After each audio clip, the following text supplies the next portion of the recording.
मुख्यालय से 43 किलोमीटर दूर खाटू नामक गांव में बाबा खाटू श्याम का प्राचीन मंदिर है। इस मंदिर में भगवान श्री कृष्ण और बर्बरीक की पूजा होती है।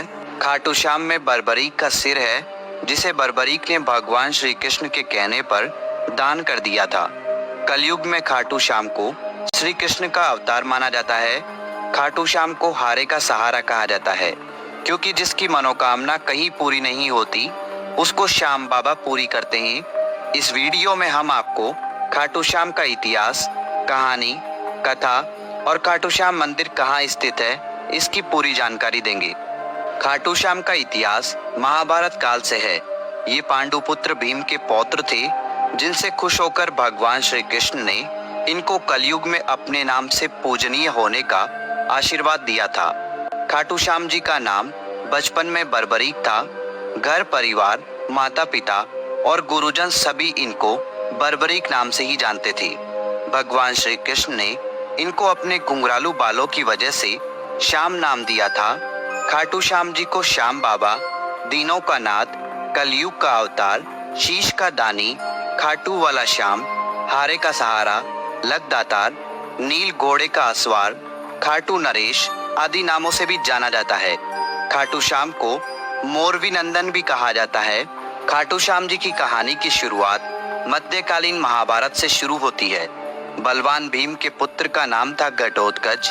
घटोत्कच का विवाह दैत्य राजा मूर की पुत्री कामक कंटकटा, जिसे मौरवी के नाम से भी जाना जाता है, के साथ हुआ था। मौरवी और घटोत्कच ने एक पुत्र को जन्म दिया, जिसका नाम था बर्बरीक। बचपन से ही बर्बरीक ने अपनी माता मौरवी और भगवान श्री कृष्ण से युद्ध कला सीखी। बर्बरीक ने भगवान शिव की तपस्या की, जिससे प्रसन्न होकर शिव जी ने उन्हें 3 बाण दिए। ये 3 बाण उनको तीनों लोकों में विजय दिलवा सकते थे। यह वरदान पाकर बर्बरीक बहुत खुश हुए। बर्बरीक अपनी वीरता और शक्तियों के लिए जाने जाते हैं। महाभारत काल में जब कौरव और पांडवों के बीच युद्ध शुरू होने वाला था, तब बर्बरीक अपनी माता के पास गए और युद्ध देखने की स्वीकृति मांगी। इस पर उनकी माता ने उनसे पूछा कि तुम किसकी तरफ से युद्ध लड़ोगे। इस पर बर्बरीक ने जवाब दिया, जो हारेगा मैं उसकी तरफ से युद्ध लड़ूंगा। माता से आज्ञा मिलने के बाद बर्बरीक महाभारत का युद्ध देखने के लिए निकल पड़े। भगवान श्री कृष्ण यह सब देख रहे थे। श्री कृष्ण जानते थे कि यदि बर्बरीक को नहीं रोका गया तो युद्ध का परिणाम पलट देगा। रास्ते में जाते हुए बर्बरीक को श्री कृष्ण ने ब्राह्मण का रूप धारण करके रोका और पूछा, हे बालक, तुम अकेले यह 3 बाण लेकर कहाँ जा रहे हो? तब बर्बरीक ने जवाब दिया कि मैं महाभारत का युद्ध देखने जा रहा हूँ और इस युद्ध में जो हारेगा मैं उसका साथ दूंगा।